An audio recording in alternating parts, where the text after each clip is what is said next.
నమస్తే అండి, మీ పేరు? నా పేరు ఏం చేస్తారండి భారతి గారు? House wife.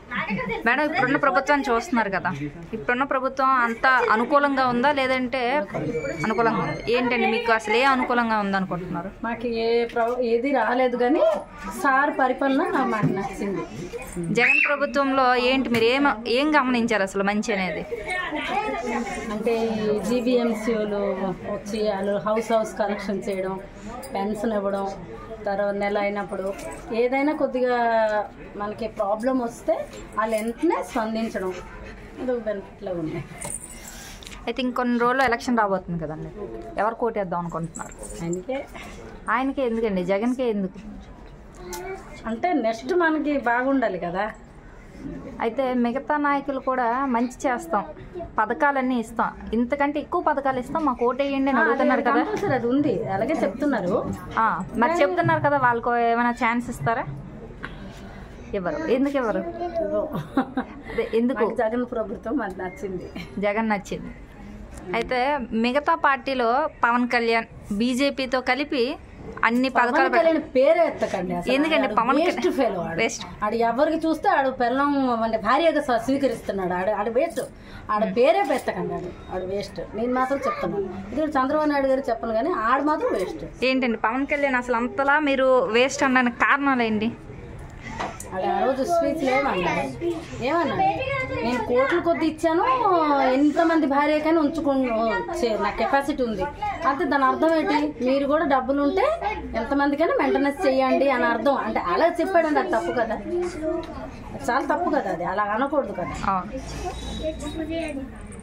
కానీ ఇప్పుడు పార్టీ పెట్టి చంద్రబాబు నాయుడుతో కలిసి పోటీ చేస్తూ పథకాలన్నీ హామీలుగా ఇస్తున్నాం, అవన్నీ కూడా చేస్తాం, నన్ను నమ్మండి అని అంటున్నాడు కదా, మరి నమ్మరా?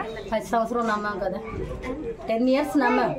10 yearsలో ఒక పథకం రాలేదు. ఇప్పుడు సార్ ఏంటంటే అందరూ ప్రచారిస్తున్నారు ఏంటంటే జగన్ సారు ఎలాగా అంటే ఎంత అప్పుల పాలు చేశారు కానీ ఒక్క బిజినెస్ పట్టమనండి, జగన్ సార్ ఇంత డబ్బులు తిన్నారు అని పట్టుకున్నారు. చంద్రబాబు నాయుడు పట్టుకున్నారు, అందరూ పట్టుకోరు కానీ ఆయనకి ఆ విషయంలో పట్టుకోలేదు. ఎవరు ఏ బిజినెస్ పెట్టినా పట్టుకోలేదు. అంతేంటంటే ఆయన ప్రజల గురించి పేదోళ్ళ గురించి చాలా ఇచ్చేశారు. అయితే నేను ఒకటి ఏంటంటున్నానంటే అమ్మఒడి ఇస్తున్న అన్ని దగ్గర అందరికీ ఇవ్వకూడదండి. ఇప్పుడు నా పద్ధతిలో ఏంటంటే ఒకరు చాలా పేదోళ్ళు ఉంటారు అనుకోండి, వాళ్ళకి సాయం చేస్తే అది అమ్మఒడి. మనం ఇప్పుడు నా విషయంలోనూ కూడా ఇప్పుడు పెద్ద పెద్ద స్కూల్లో మనం చదివిస్తాం, మన కెపాసిటీ ఉంటే కదా చదివిస్తాం, అది ఇస్తారని చదివించడం కదా. ఎక్కువ మాట్లాడుతున్నాను. ఓకేలేండి. ఇప్పుడు స్కిల్ స్కామ్ కేసు మీకు తెలిసే ఉంటుంది కదా చంద్రబాబు నాయుడుది. తెలియదు. ఆ కేసులో మీరు ఏమనుకుంటున్నారు? అసలు చంద్రబాబు నాయుడు అక్రమంగా అరెస్ట్ చేశారనుకుంటున్నారా లేదంటే నిజంగానే అతను ఆరోపణలకు అనుకూలంగా అన్ని అక్రమాలు చేశారనుకుంటున్నారా? సిబిఐ రుజువు పెడితే కదా ఆయనకి అరెస్ట్ చేశారు, ఉట్టిని ఎవరు అరెస్ట్ చేయరు కదా. అది బయట పడింది కదండి, బెయిల్ చేసుకుని వచ్చేసారు అంతే. అయితే అవన్నీ కూడా ఆరోపణలు నిజమే అంటారా? నిజమే. అయితే 14 ఏళ్ళుగా లేనివి ఇప్పుడే ఎందుకు వచ్చింది అసలు ఆరోపణలు? ఎవరు? చంద్రబాబు నాయుడు గారు 10 సంవత్సరాలు ఆయన పాలించారు, ఆయనకి మనం చేయలేము ఆయన విరోధంలో. ఇప్పుడు 5 సంవత్సరంలో ఈయన బయట పెట్టారు. అదే. అయితే ఓవరాల్గా ఆంధ్రప్రదేశ్లో సంక్షేమం అనేది ఎలా ఉందండి? అందరికీ కూడా అన్నీ అందుబాటులో ఉన్నాయా? ఉన్నాయండి అందరికి. ఇప్పుడు పెన్షన్ ఇప్పుడు చాలా ముసలోళ్ళు అందరికి చాలా హెల్పింగ్ అయింది. అది 1వ తారీఖు వచ్చి ఇంటికి పెన్షన్ చాలా మంచిది చెప్పాలంటే కంపల్సరీగా 1వ తారీఖు అనేది ఏంటంటే మనకి ఒక ముసలోళ్ళు ఇంట్లో నుంచి బయటకు వెళ్ళకుండా ఇంటికి తీసుకొచ్చి ఇస్తున్నాం. అంటే మేము ఒకసారి మేము చదువుకున్న హిస్టరీలో చదువుకున్నాం. నమస్తే అమ్మ, మీ పేరు? రాజులమ్మ. ఏం చేస్తావమ్మా నువ్వు? ఏం చేయరు. ఇప్పుడు జగన్ ప్రభుత్వం వచ్చాక ఎలా ఉందమ్మా మీకు? బాగుందా? అన్ని అనుకూలంగా మీకు అందుతున్నాయా లేదంటే ఏం చేయట్లేదు, బాగాలేదా? బాగుంది. మీకండి మేడం? మీ పేరండి? దేవి గారు. ఏం చేస్తారండి మీరు? మేడం మీరు? ఓకేనండి. మీకేమనిపిస్తుందండి ఇప్పుడున్న ప్రభుత్వం ఎలా ఉంది? అసలు బాగుంది అనుకుంటున్నారా, బాగాలేదా మీకు? బాగుంది. ఏంటి ఏం బాగుందండి? మేడం మీకండి? మాకు అమ్మఒడి, వాహనమిత్ర. ఓవరాల్గా ఎలా ఉందండి అసలు ఆంధ్రప్రదేశ్లో సంక్షేమం కానీ అభివృద్ధి కానీ అన్నీ కూడా పేదలకి మధ్యతరగతి వాళ్ళకి ఒకేలాగా అందుతున్నాయా లేదంటే ఒక్కొక్కరికి అందుతున్నాయా? ఎవరికి రావాల్సిన అయితే ఇంకొన్ని రోజులు ఎలక్షన్ రాబోతుంది కదా, ఎవరు కోటేసి గెలిపిద్దాం అనుకుంటున్నారు? జగన్కే. జగన్కే ఎందుకమ్మా? మరి మిగతా నాయకులు ఇవన్నీ చేస్తాం మాకు ఓటేయండి అని అడుగుతున్నారు కదా, మరి వాళ్ళందరినీ కాదనుకొని మీరు జగన్కే ఎందుకు ఓటేస్తారు?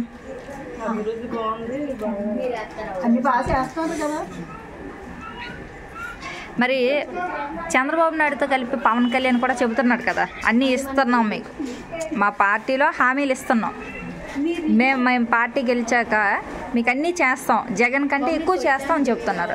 మరి వారిని ఎందుకు మీరు నమ్మట్లేదు?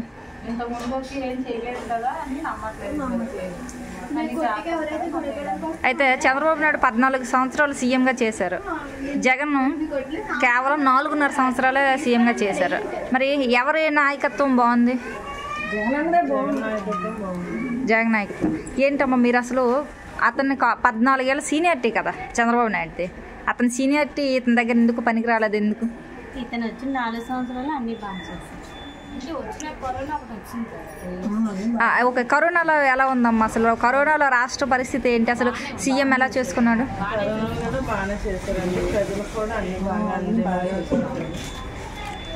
అయితే ఆరోగ్యపరంగా ఎలా ఉందమ్మా ఆంధ్రలో? ఆరోగ్య రంగంలో ఎలా ఉంది అసలు వైద్యం?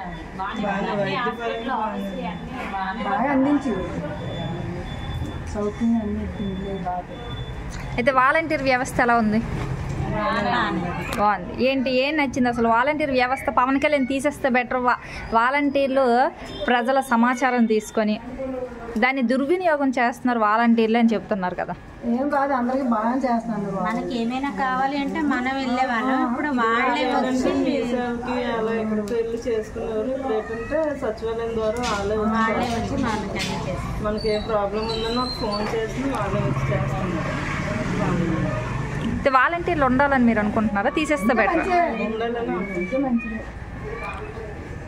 అయితే పవన్ కళ్యాణ్ గతంలో ఇక్కడే పోటీ చేశాడు, విశాఖలో గాజువాకలో పోటీ చేసి పరాజయం చూశారు. ఇప్పుడు పిఠాపురంలో పోటీ చేస్తున్నారు, గెలుస్తారని మీరు అనుకుంటున్నారా? ఫ్యాన్స్ మరి ఇక్కడ ఓటేయలేదు కదా, అక్కడ వేస్తారు. ఆయన అంటే ఒక సినీ ఇండస్ట్రీ నుంచి వచ్చారు కాబట్టి ఫ్యాన్స్ పరంగా ఆయనకు ఆలోచిస్తారు. ఓకే, మరి మీ వరకు ఎలా అండి? ఒకవేళ పవన్ కళ్యాణ్ ఇక్కడే పోటీ చేస్తే మీరేంటి?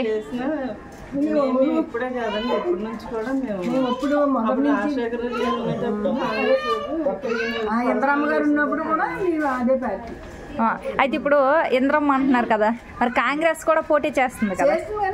కాదు, ఇప్పుడు ఈ అన్నకే అప్పుడు అంటే రాజశేఖర రెడ్డి గారు అక్కడ అందులో అభివృద్ధి చేశారు కాబట్టి ఆయన ద్వారా చేసాము.